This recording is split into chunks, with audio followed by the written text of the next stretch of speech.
Hai, Assalamualaikum. Bertemu kembali dengan saya, Cikgu Intan di Cikgu Intan Channel tentang perbincangan eksperimen 1.2 iaitu faktor pertumbuhan mikroorganisma. Jom kita mulakan kelas kita. Sebelum itu, kita lihat dahulu standard pembelajaran kita pada hari ini. Untuk tajuk 1.1 iaitu dunia mikroorganisma, 1.1.2 menjalankan eksperimen bagi menunjukkan kewujudan mikroorganisma, 1.1.3 menjalankan eksperimen untuk mengkaji faktor yang mempengaruhi pertumbuhan mikroorganisma.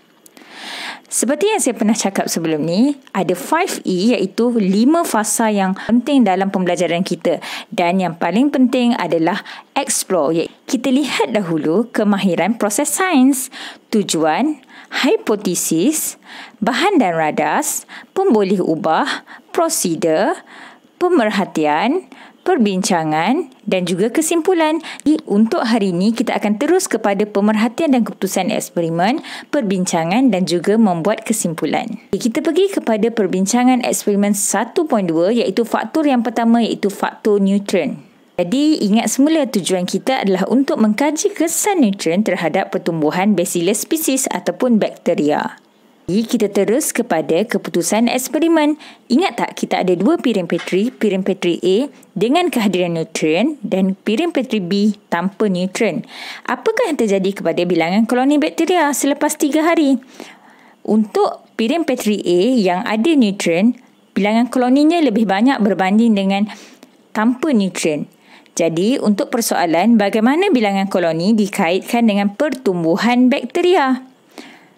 Semakin banyak koloni bakteria, semakin aktif pertumbuhan mikroorganisma ataupun bakteria.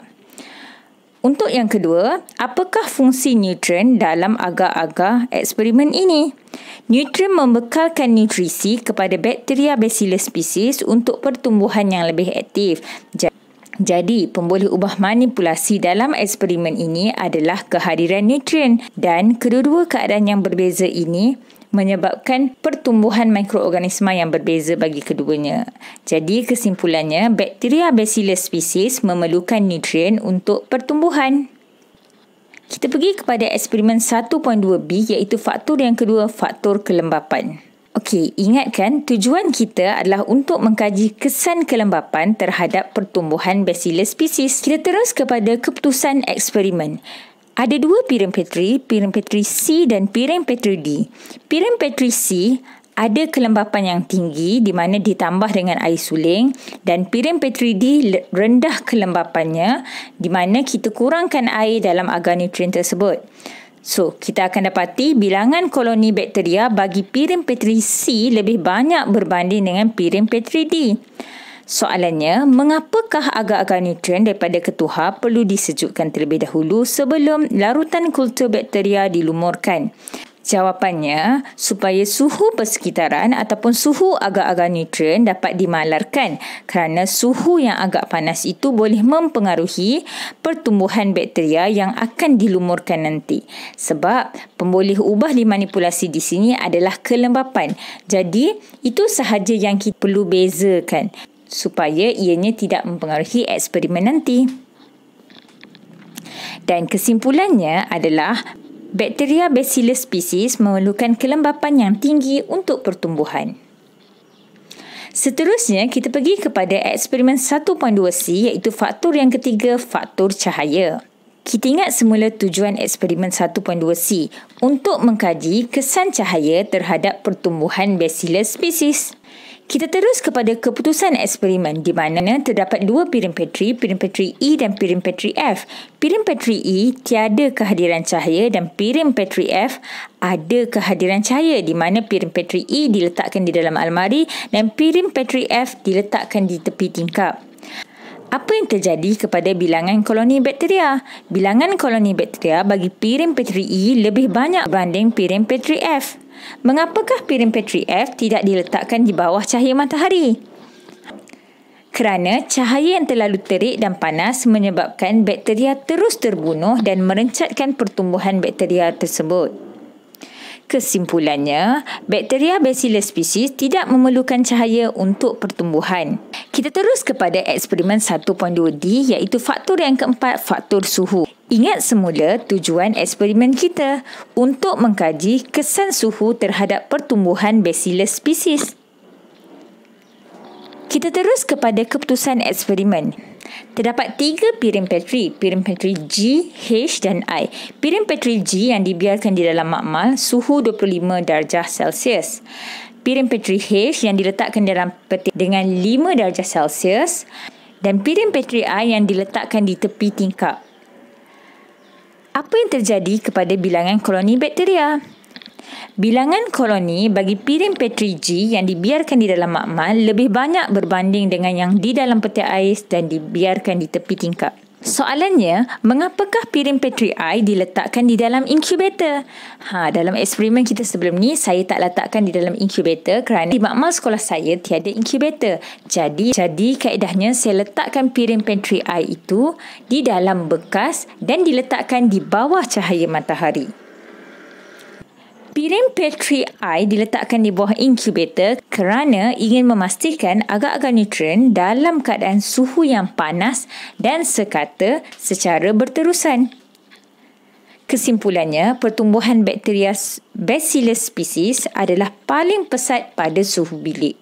Kita pergi kepada eksperimen 1.2e iaitu faktor yang kelima, nilai pH. Ingat semula tujuan eksperimen kita untuk mengkaji kesan nilai pH terhadap pertumbuhan Bacillus species.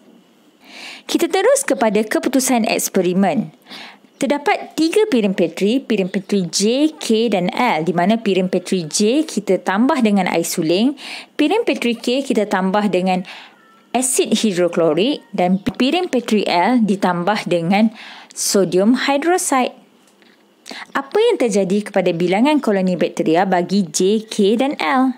Bilangan koloni bakteria bagi piring Petri J lebih banyak berbanding dengan yang lain. Soalannya, nyatakan aktiviti harian yang mengaplikasikan nilai pH dalam kehidupan seharian. Banyak kan? Okey, antaranya makanan yang dijeruk ataupun masam itu lebih tahan lama berbanding dengan makanan yang dibiarkan tanpa jeruk.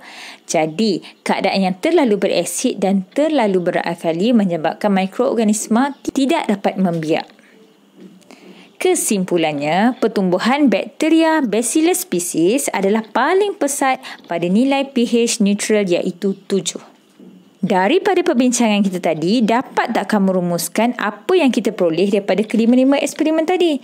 Jadi, jom kita lihat peta minda ini sebagai ringkasan PDPC kita hari ini. Kalau sebelum ini kita dah belajar tentang faktor yang mempengaruhi pertumbuhan mikroorganisma. Tapi selepas perbincangan eksperimen ini, kita dapat senaraikan keadaan yang boleh menggalakkan pertumbuhan bakteria ataupun pertumbuhan mikroorganisma. Jadi, pertumbuhan bakteria ataupun mikroorganisma ini akan lebih pesat apabila mikroorganisma tersebut berada dalam keadaan yang nutriennya mencukupi, kelembapan yang tinggi, berada di kawasan yang gelap, berada dalam suhu optimum iaitu 37 darjah Celsius dan juga berada dalam nilai pH 7 iaitu neutral. Jadi, tahniah saya ucapkan kerana kamu telah menghabiskan kelas kita pada hari ini. Jangan lupa selepas menonton video ini, jawab soalan yang saya sediakan di Google Form di ruangan description. Jangan lupa tekan button like, subscribe dan share video ini sekiranya kamu rasa video ini bermanfaat. Jumpa lagi untuk kelas akan datang. Bye!